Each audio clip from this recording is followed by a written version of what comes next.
I would love to welcome everyone. We're so excited to have you here today.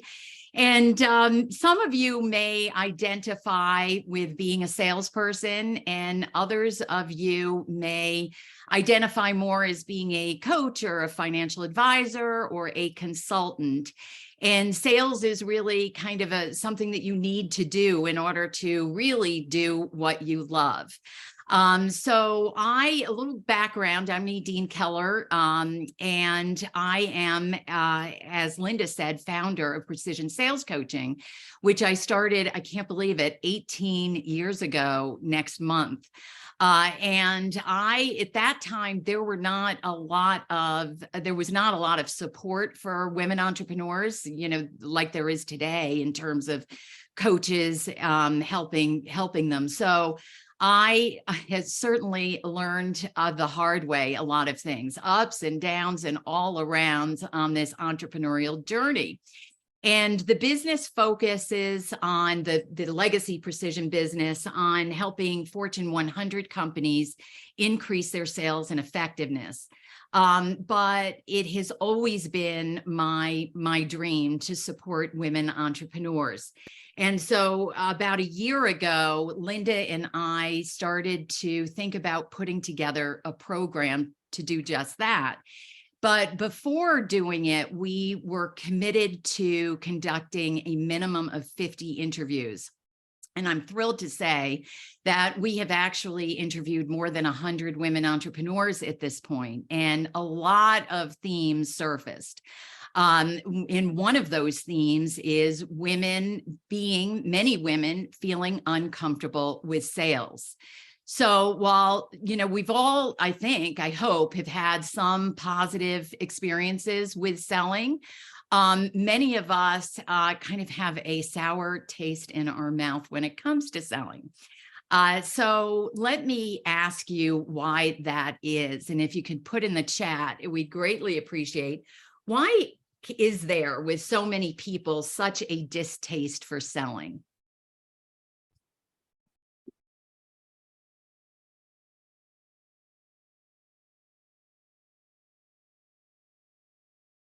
We have a quiet chat group. Goodness. We hear so many folks. Some people say they absolutely love selling. Others, so Penny just chimed in, it's not something I've had to do before, so work came at me fast and furious. Most women want to buy, but not be sold. It feels really hard. Kate says, because you don't need an official education to do it, people... Whoa, it's people, I lost it, look down on it. Yes, it can be tacky or stigmatized. It feels, oh, this is a good one, Nadine, it feels masculine. And some people don't have a taste for it. It's just not sure how best to have the conversation. Exactly. Some people feel like, some say icky, it feels icky. And because it's hard to claim your worth.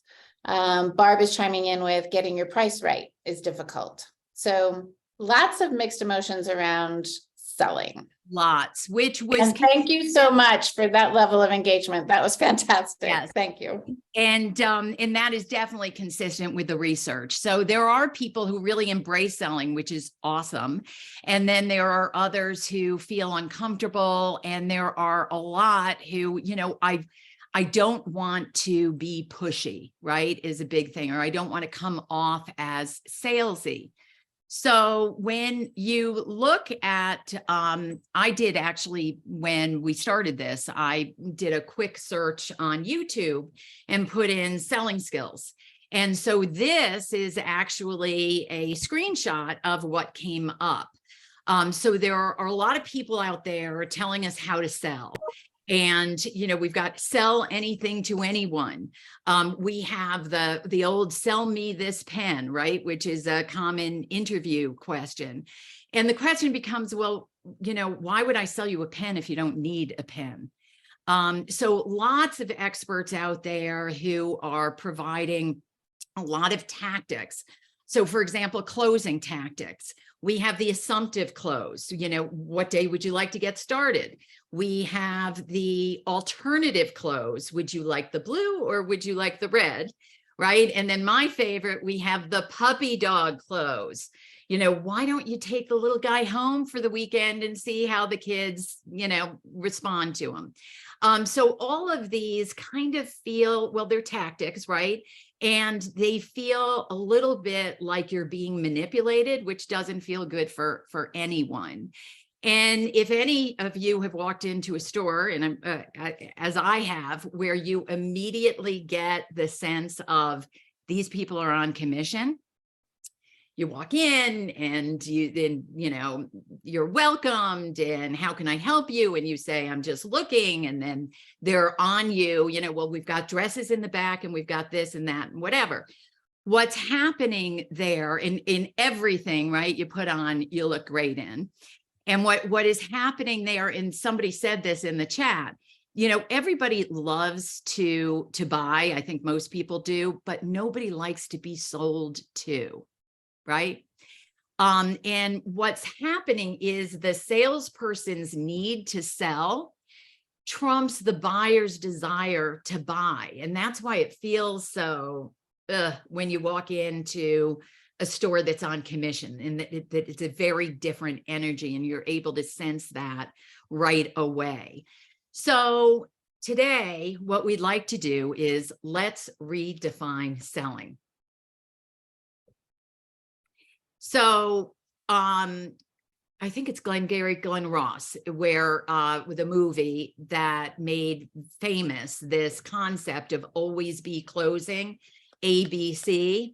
Well, instead of thinking about always be closing, what would happen if we think instead, always be serving? Rather than thinking sales is something that you do to someone, if we think about it, sales is something that you do for someone.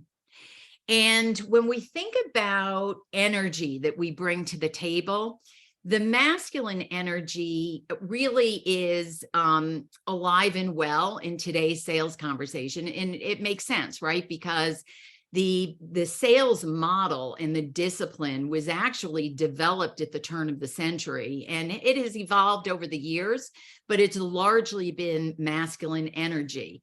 Logical, confident, assertive, strong, stable, goal-driven, structure. So those are all the kinds of adjectives that we think about when we think about masculine energy. On the other hand, feminine energy are things like intuitive and nurturing and collaborative and creative, receiving, allowing for that flow, right? So we all know that it's the yin and the yang, and that we're really looking for a balance here. But when you think about the sales process, and I've really simplified it here into three big components. One is lead generation, the other is the conversations, and then any follow-up that happens after.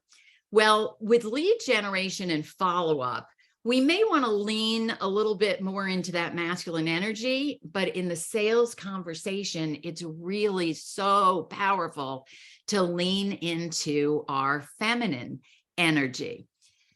So let's talk about what that looks like. And it's actually very, very nuanced. So I'm going to ask you here, I know it's really easy to multitask in these kinds of webinar situations. This is so nuanced that I'd like to ask you to pay close attention here. And what I'm going to do is we're going to look at this from what has been the traditional sales approach to what it could look when we lean into our feminine energy. So for example, when we think about traditional sales, we think about building rapport. But what if we were really to focus in on developing strong connections? And instead of conducting a needs analysis, if we were to think about it as developing a real deep understanding of our client's situation. And rather than focusing on problem and pain, which is important, and we've got to understand that, right, in order to be of service to our clients, what if we were also thinking about the aspiration and the vision and being of service to our clients and helping them to see the potential transformation for them there? And instead of presenting solutions, what about collaborating in the solution? And this actually reminds me of years ago, probably 10 years ago, I was doing lots of coaching around big deals in the financial services industry. So there would be, 5 or 6 on the sales side, and there would be probably the same amount on the buying side. And I'd often walk into these rooms to coach these teams, and the gentleman leading the team of men, because the industry I was working in was very male dominant, would say something like, geez, we need to find a woman to put on this team here. It's not going to look good if all men walk in. So they'd be on a scramble to find a woman or two to be in there. And what I found interesting, it was really about the perception and not the energy. And so I started to do some research, and I actually wrote an article, I think for Inc. On this, which was looking at how women buy differently from men. And one of the things that we learned from our research is that women prefer to collaborate in a solution as opposed to have it handed to them. And so when I'm talking about collaboration here, instead of presenting the solution, it's not necessarily saying, let's create an offering or bringing them in to create the offering, but it's rather allowing them the space to collaborate in the solution so they see themselves in the solution. And then rather than handling objections, which is often a module in a sales program, what if we thought about assisting with self-resolution, allowing your client to really think through what those blocks are and supporting them in resolving those blocks? And instead of close, what happens when we detach from the outcome? And we'll talk a little bit more about this because this can be really challenging. But in our perspective, always, close should be a natural evolution of the sales discussion. And to the extent that we can detach ourselves from the outcome, the better it's going to feel for both you and the person that you're working with. And then finally, instead of having a framework, a rigid framework, what if there was more flow, right? And we allowed more flow into the conversation. So what we're talking about here is moving from many women feeling uncomfortable with sales to feeling authentic and genuine in this process, from going from sometimes a lack of confidence to a high level of confidence. And most importantly, from going from low conversion rates to consistent sales success, because we've seen this time and time again, that with this approach, when we bring the feminine energy, when we stand in our feminine power, we are more successful in sales.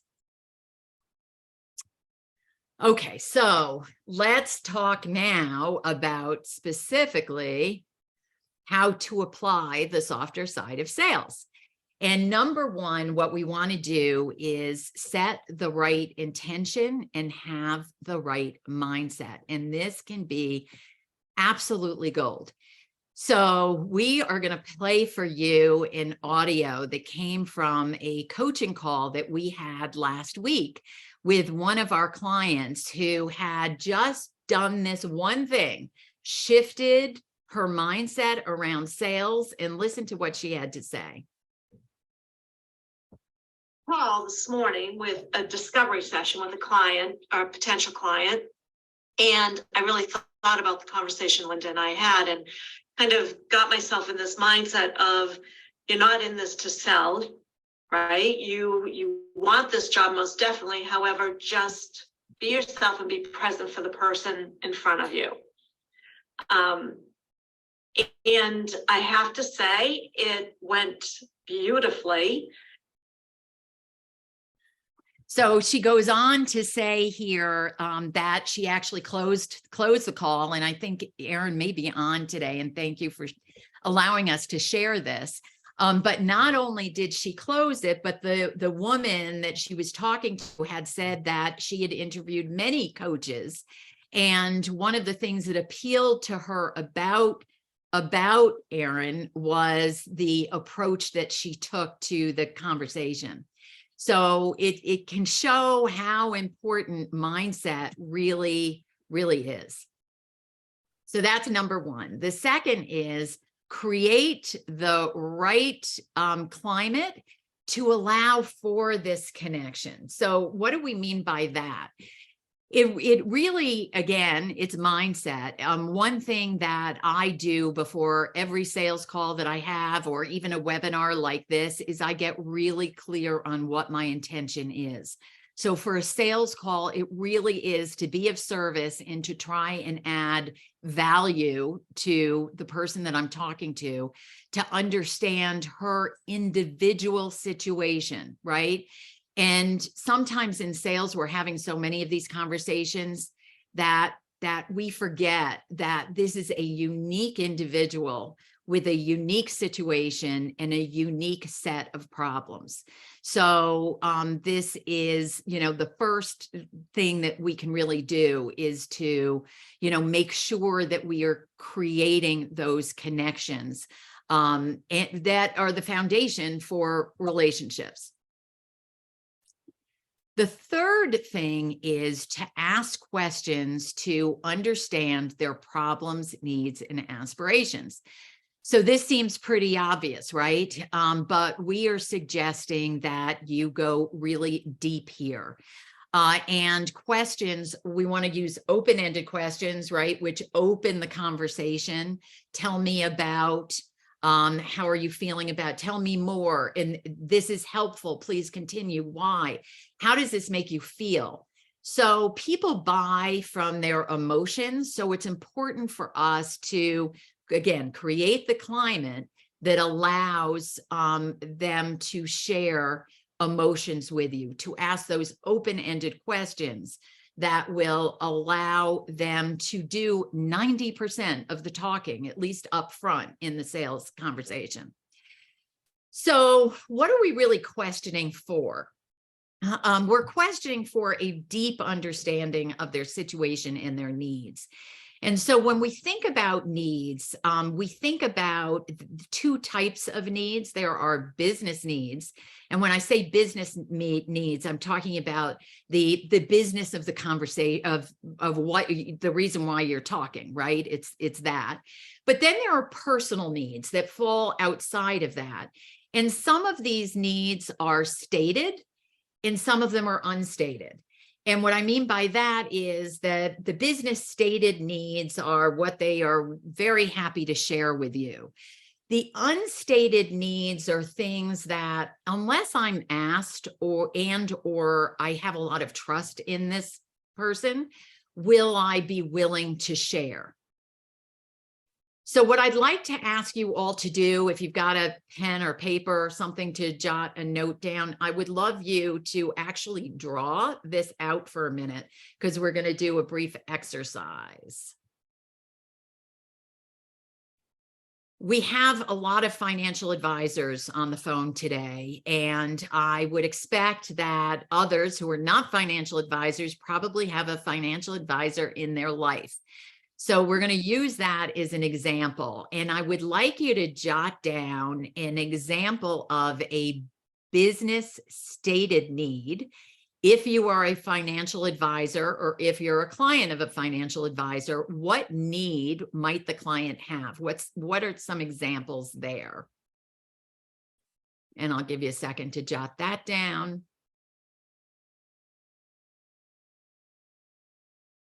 And then what would be an example of in this case, it's a financial, right? A financial unstated need of an individual or a business.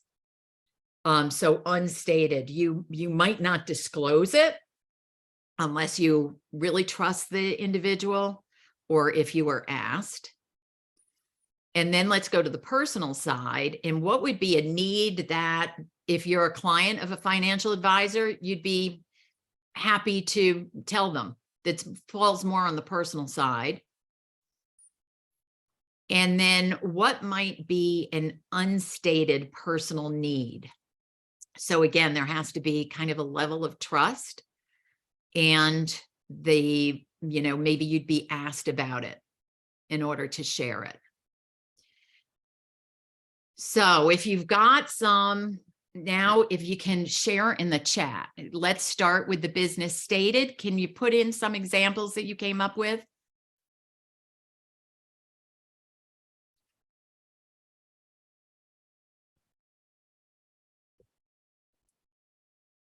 Set up a 401k. Yes. Maximize income, plan for the future, college funding, retirement or legacy, where to invest, how to organize my taxes. I need help investing cash on hand. All excellent stated business needs. Exactly. And likely the reason that you scheduled time with the financial advisor. Great. And how about the unstated business? Can you put that in the chat now? That you may not share unless you were asked, and if there's. I need more savings. Thank you, Mio. I'm unsure of earnings. I want to alleviate my financial anxiety. Good one. What are my total assets? I just need support in general, and I may not say that. Maybe I'm ashamed. Maybe I'm embarrassed. We hear that a lot in financial services. I want to save on my taxes. Yes. It's perfect timing for that. I have concern about longevity. Will I outlive my money? Fear of not being able to save enough for my goal. Yeah, that's a huge one. And how much I have to invest. Excellent. Great examples.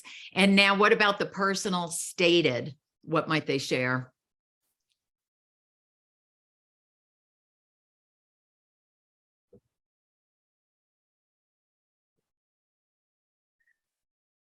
I don't personally understand how it all works. Help grow my money. Personally, I want my money to work for me. Yes. She was saying my family, right? There's obviously some emotion around that, Sheila. Not sure what exactly that might be. Where they are going on a trip, why they have been saving for a goal, right? They might not share why they're saving. Yes, that they're going to spend it. Money goals. What should those be? And goals for retirement. Right. How much am I going to need? Those are all personal stated needs, right? That's right. And how about the unstated? That might not be shared. And some of those, and it doesn't matter really what quadrant specifically, some of them are in gray areas. I don't trust myself with money. Very good one. That's a lot of people feel that way. Don't currently have a household budget. Another excellent example. People don't want to admit it, right? There might be a sick family member that they're not talking about that with the financial advisor. And Lynn, yes, dreams, desires, need for financial stability. Everyone wants that for sure. And you may not be saying it that way. Susan's come in with, there's an inheritance to come later and people don't share it because it's in the future, right? So because what is their judgment in even talking about that, because that individual is still alive. Trying to find more comfort around finances for sure. Everybody would like that. This is amazing. Thank you, Sheila. She's saying relationships or family dynamics, like talking about money inside the family is a wildly stressful situation for many. Thank you so much. Wow. Awesome. Great examples, such great examples. So with all of that as background, I want you to answer the following questions. Where do most sales conversations happen? In what quadrant? Which one of these quadrants would you say most sales conversations happen? I've got a lot of ones coming in. Yes. Business stated. Yes. Yes. I've got one. Right. You were so Yes. right. So now the follow-up question is, where does most sales success happen? In which of these, or a combination of these quadrants? What would you say? Sales success. We've got folks saying 2 and 4, 4, 2 and 4, personal unstated, 2 and 4, a lot of 2 and 4s. Great. And that is absolutely right. So the business stated is what we think of as the safe zone, right? It's where the conversation is expected to go. As salespeople, we don't have to feel uncomfortable about asking any questions. So that's why most sales conversations are in that business stated quadrant. Yet where sales success happens is what we call the heart zone. So it is the personal stated, the personal unstated, and the business unstated. And I would agree with you, many of you, the real emphasis there is on the unstated business and personal. And so therefore, this is why we want to lean into that feminine energy, and so that we're able to develop the trust and the relationships that we need so that we can go deep here. Now, of course, the questions are only as good as our ability to listen. And a phrase that I often like to use is listen with the intent to learn. So this is a lot easier to talk about, as you know, than to actually do. And I think one of the reasons for that is because we are in so many conversations and we hear so many things that are alike, right? And so it's easy for us to make assumptions about what we're learning. And that's where, we really have to focus in on the unique situation and the individual that we're talking to. We want to marry questioning and listening by using follow-on questions. And this is what gets you in that heart zone. It is, there are so many companies or trainers or whatever that suggest that you use a sales script. And we believe that having a framework for a sales call is important. We believe that thinking through your questioning, and in fact, by the way, we have what we call a list of heart-centered questions that we would be happy to share with you as follow-up to this webinar. Just if you would give Linda your email address, we will send you these questions. But so we recommend that you think through these questions beforehand. But you've got to be in the moment. You've got to be in the present moment to be able to do those follow-on questions that are so, so important, that will get you in the heart zone. And if you have requested the tool that we have for you, you will see that we have prepared them not as kind of content, but we actually how you're going to ask the question. And we always recommend that in sales that you actually write out exactly how you're going to ask the question, because what that enables you to do is stay present in the moment and just glance down, right, to go to the next question after you've done the follow-on questions to the original one. So 6 is so important, right? Don't push it when it is not a good fit. The objective for sales calls should be to explore whether or not your service or offering is a good fit. And if it's not, we don't want to push it. So and I also, if it's a good fit, this is really important. If it is a good fit, We want you to feel like you have an obligation to encourage them to move forward. So all that we've talked about feels, well, when we've named this, right, the softer side of sales, we're not saying to be passive at all. We're saying to go in with the right intent, to go deep into understanding your client's needs. If, when we get to the point where we believe this is a good fit, think about it as an obligation to encourage them to move forward. So don't be passive. So let me give you an example of how that played out for me recently. About a week ago, I was in a conversation with a woman who had said to me, she had some tough times through the pandemic. Her business suffered quite a bit from it. And she said to me, I've got a very short runway here. If I'm not able to get my revenues up by the end of the summer, I'm going to have to go back to corporate. And that was so distasteful to her. So when we finished and we talked and I shared with her our offering, she said, you know what, I would really love to do this, but I'm not sure the timing is right. And I said, well, tell me, timing has to feel right for you, but tell me what you're thinking here. And she said, well, I have a lot on my plate with getting taxes together and all of that.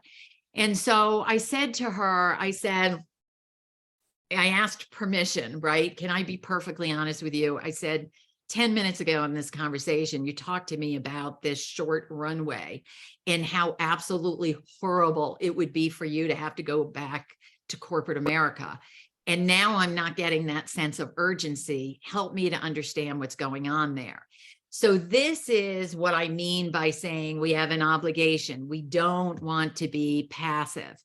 Now, we want to stand with them, right? And support them. Think of them as about to jump into a pool. We do not want to push them. By the way, I could watch this video all day long, right? We'll give it another minute for those of you who might have glanced down. Nobody likes to be pushed. Okay, a little levity there. So now, number 7, when the client objects, work with them to really understand the block so they have an opportunity to help resolve it. Remember, we're not doing it to them. We're supporting them in this process. So another example I will share with you is something that happened last week with a woman who absolutely, our program was like a perfect fit for her. She was so excited about it. And when it came, time, we discussed price and I said, how does that sound? And she said, you know what? I want to do this more than anything. I just can't afford it. And I said to her, listen, we've all been in a situation where we can't afford something, right? I totally get it. But, let's see if we can get creative here a little bit. And one thing that I knew about her is she had a big network. And in fact, in our conversation, she had often said to me, oh my gosh, I have a friend who could benefit from this so much. And I said to her, we have a referral program. If you can introduce us to a couple of women and it is a good fit for us, you've just cut the price in half for yourself. So what I'm saying there is, help your clients and be creative about potential solutions, whether it's a price objective or something else. And what's objection? And what's important about objections is, and we know this from being buyers ourselves, right? Is that usually when if you say to somebody, how does that sound? Their reaction is often something like, well, I've got to think about it, right? And so again, being in service of our client, what we want to do is get to the heart of it. We want to peel the onion. We want to understand what the real objection is, because only when we can understand the real objection can we be supportive of them in resolving that objection.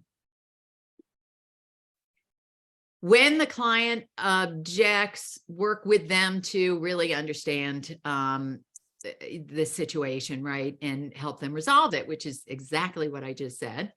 And then get to the heart of it, be creative. Okay, if it's a good fit, but they are not ready to buy, we've got to give them the space they need. Right? Again, we don't want to be pushing. We don't want to be pushing them off that board.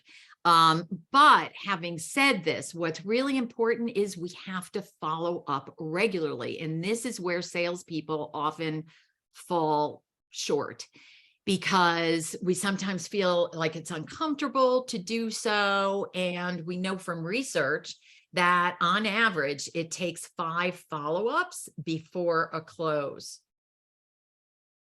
5 follow-ups.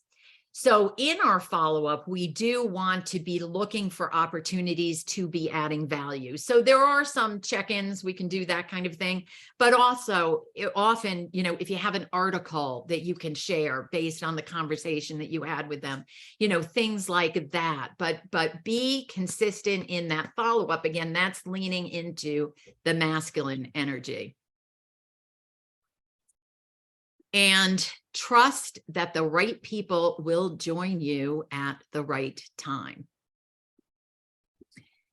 So this is a big one, right? Because we have goals and objectives. We want to bring in the revenue.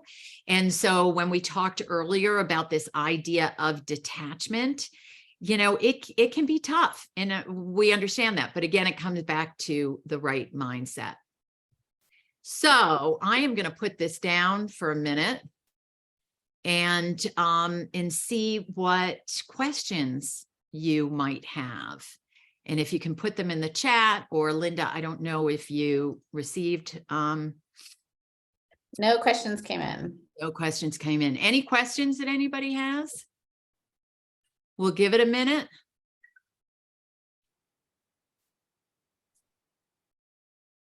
Or you can feel free to take we are. Oh, yourself- Sheila. Hi, Sheila.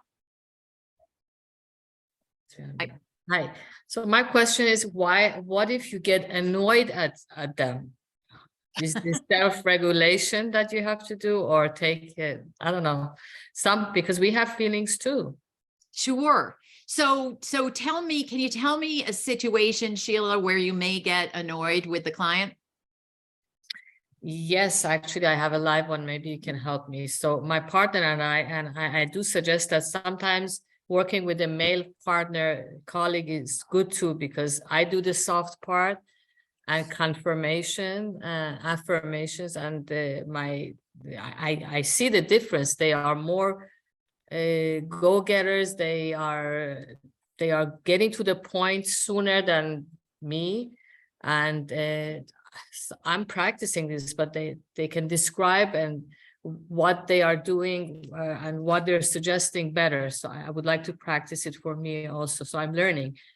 But this prospect, he said, sure, that's a great idea. That's good. So I was getting the statements and wanting to do an application.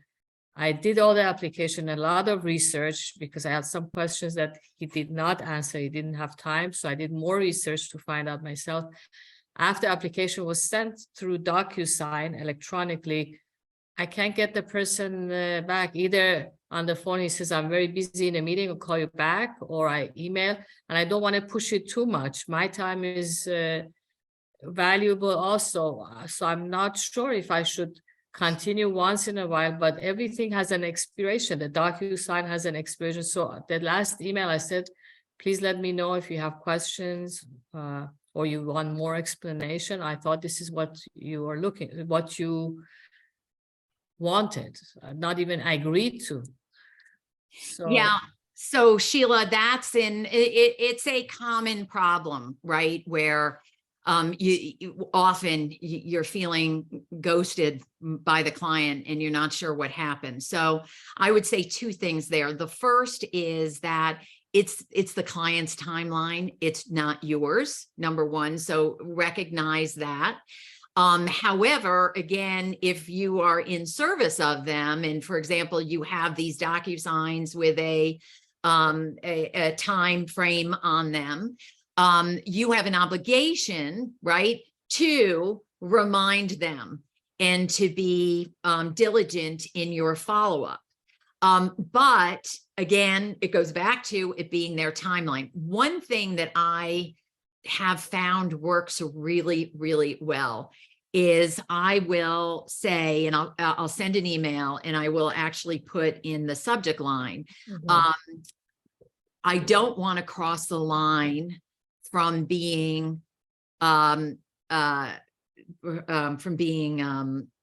do I usually say? I don't want to cross the line from being consistent in my follow-up to annoying.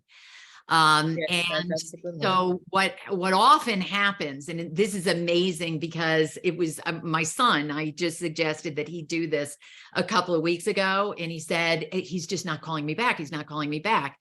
I suggested that he put that in the subject line, and literally a minute later came a response. So we all know how busy we are, right? And all the emails that come in to us. I think one of the things that you can do is look for how can you stand out in the email box, yes, so that you are sure that he's actually seeing it. I'll also sometimes put, I'm giving this a bump, right, in the subject line, which can often bring their attention. But at the end of the day, if you have been diligent about your follow-up and you don't get a response, it's really their timeline. And you can't take that personally. Yeah, no, I was very surprised because he gave us the statements right away. He wanted to consolidate his accounts. And we're stuck here, but he's not even saying that I don't know. Well, he did say I'm busy, so maybe I'll wait a little bit. Thank you. But how do I know if he still wants to do it or not? Ask him. Ask him. Is that on a Yep. subject line also? You could put it in the subject line. Should I continue to follow up? Okay, be direct. that's very good. Thank you. You're welcome. If it was Maybe- my male partner, he would have had a fight with him already because, I mean, you have to be careful with that too. Right. Yes, you don't want to be aggressive. That's right. Thank you. Thank you for your help. Sure. Nadine, we have along these lines, Mary is asking to talk a little bit more about these follow-ups, like what should they look like? She understands the value add idea, but she's looking for other ideas. And then what kind of language can be successful? I think we certainly address some of the language in the new subject line, right? But other thoughts on what these follow-ups should look like and what language is helpful. So I think that it's a combination that you want to do. So there may be, let's say, you speak with someone, and this is where, your CRM or some kind of system like that to help to trigger you is important. And also what's really important is keeping those notes so that you can go back and say, you had mentioned Linda, you and I just did just a few days ago. I'm trying to remember what it was. We saw, I know, a photographer that we had spoken to. And saw this really cool app that allows you to do virtual photography. And so I thought of her and went back to her and say, I'm not sure, maybe you know about this or not, but I thought of you and I found it really interesting. And Linda said, I spoke to a photographer a few months ago as well. And so she sent the same thing. So it was, and both of them came back and were so appreciative. One of them had never heard of this app before, and the other one had, but still really appreciated it. And then other follow-up can be just as simple as, it's been 3 months since we spoke. I know at the time you were struggling with X, Y, and Z. Want to know I'm thinking about you, and how are things progressing? Does it make sense for us to have another chat? If so, here's my Calendly link. Does that help, I wonder? And Linda, do you have anything to add to that? No, that was pretty good. The only thing that I would add is anytime you're following up, you want to reiterate what you understand about their pain or their problem and their aspiration, because again, it's demonstrating your care, your sensitivity, your empathy, and the fact that you had listened when you spoke with them. So you always want to personalize it and remind them of what their aspirations are, because you could be their conduit to that future state. We have another question in from Barb. She is a divorce coach, and she's often talking with women who are very overwhelmed and not terribly focused because they are thinking about divorce, and that is a very difficult time in life. So how does she get them to focus in the conversation so that she can close the deal? Right. Hey, Barb. So I think this comes back to climate, and it comes back to the trust in the relationship, and the active listening and allowing them. And I think in your situation, Barb, where there are so many emotions there, allowing them to share. So having them open up, using those open-ended questions, and you can help to bring that energy down, right? By allowing them to share everything that they need to share with you. Then I think in terms of really being in service of these women is that, again, it goes back to you have an obligation to them if they're a good fit for you. So that's where the consistent follow-up in being a little bit moving more into that masculine energy in terms of being a little bit more directive in terms of what their next steps should be. Because if I'm hearing you correctly, you're saying they're kind of in a whirl. How do I get them to focus and really do what is in their best interest to do? And of course, that comes to you're reminding them about what the benefit is and the aspirational piece of this. So you're dealing with women who are in a lot of pain. A lot of sales coaches would say, keep them in their pain. We believe that leaning into the feminine energy means that you understand that pain, but you're able to help them have the vision for their future and to move towards that future. Does that make sense? Yeah, absolutely. I almost feel that, they've had, some women have had financial decisions and decisions like this made by their spouse. They're getting a divorce.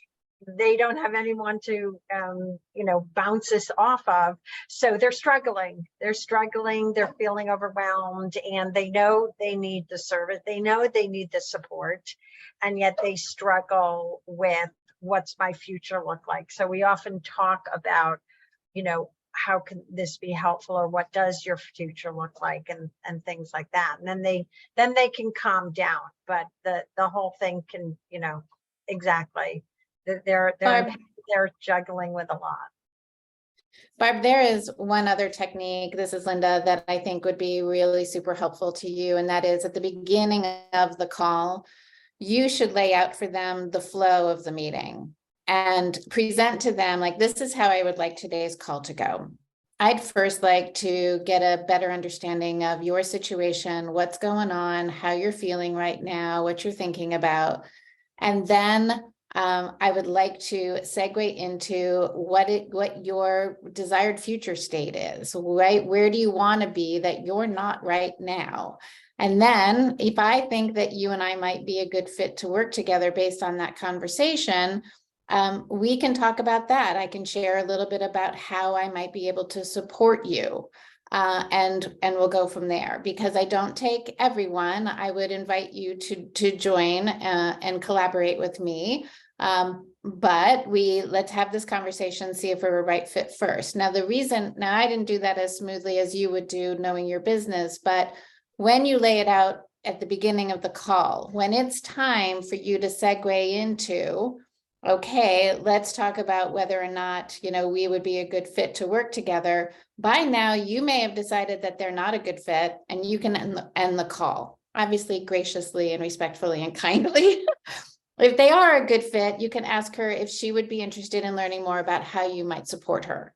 So because you got agreement from her at the beginning, this is how the call's going to flow. She will take her attention off of her problems and put it on more solutioning. And that is the potential of working with you. Okay, that's really great. Essentially, I do a lot of that, but I think having a real system in that is really, really, really helpful. Thank you. Hey. Sure. And I saw Stacy had her hand raised. So Sophia has her hand raised and Stacy does as well. And we have 6 minutes. We've got good time. All right, Sophia. Good morning, and thank you for a wonderful presentation. My question is sort of a follow-on to Sheila's. You're saying follow up at least 5 times. When do we stop? So my question is, how do we get a no? Because what I was taught in corporate sales is that getting a fast no is just as good as getting a yes. No doubt about it. That is really important. And I'm glad that you brought that up, Sophia. So you first of all, you need to understand the situation that you're dealing with. So if you have, like I did, a woman who we had spoken to who really didn't have the finances to move forward at the time, but I knew she was a good fit and I knew that we would be able to help her, then I want to continue to follow up with her until she's ready. But there are some people who are going to pretend, right? Because they don't want to let you down. And so you have to give them the space to say no and say, we have, and this is particularly important in B2B sales, right? Is that should I continue to follow up with you? Allow them to say no, right? By saying something like, listen, I know you're busy and have a full inbox and I'm busy as well. And we would love to continue to explore the opportunity of working together, but please, if it's not serving either of us for me to continue to follow up. If it doesn't make sense. And some people will say, no, please continue to follow up. It's just that this is not the right time. And others will come back and say, yeah, no, I've hired someone, or we have decided to do this internally. Thank you. And other questions? We have one in from Mio. She's a self-love coach, and she's talking with women who have spent their lives doing and giving to everyone else. And now it's their turn to invest in themselves, but they've never done that before. And then they start to second guess and doubt their choice to invest and work with Mio. Yeah. Hey, Mio. So yes, again, you're dealing with emotions there. And if you know that you are a good fit for them, you have got the obligation to work with them, right, to make this happen. And again, that's where we lean into that male energy. It's like me, kind of almost calling out the woman that I had talked to who had that short runway. It's about saying to them, it starts with your deep understanding of their needs, right? In their situation. Because if you have done a good job with that and you have a good sense of that, you can go back to it and say, there's a disconnect here from what I'm hearing you say you want and what you're doing. And I really want to support you in terms of getting to that aspiration, that vision that you and I discussed. So it's deep understanding, number one, and holding them accountable to what they say their goals are in a nice way. All right. So I see we are close to the hour. I just have a couple of things that I want to share with you. And the first is that we have 2 more. This is a series for March. And next Wednesday, we're doing a session on 4 levers to increase your revenue.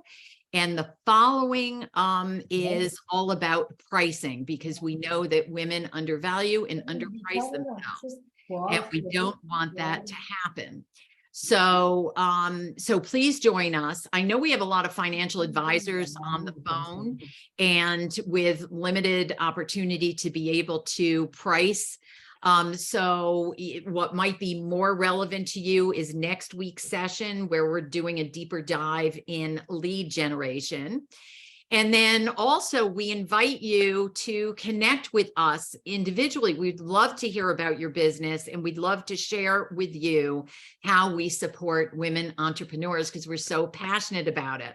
So I think we've got in the chat, we have the link to register for next week's session. And we also have a Calendly link where we can meet and talk about your business. So I thank you all for your participation. You have been awesome. Appreciate that so many of you have really been with us every minute of this last 60 minutes and playing along in the chat and all of that, because that's where you get the most value. So thank you, thank you, thank you for that. And we will hope to see you next week. This was awesome. Thank you so much. You ladies Thank you. have a wealth of knowledge. I think you're awesome. Oh, thanks. Barb. Thank you. Thank Thank you both. you. Bye-bye. Bye, everyone. Enjoy the rest of your day.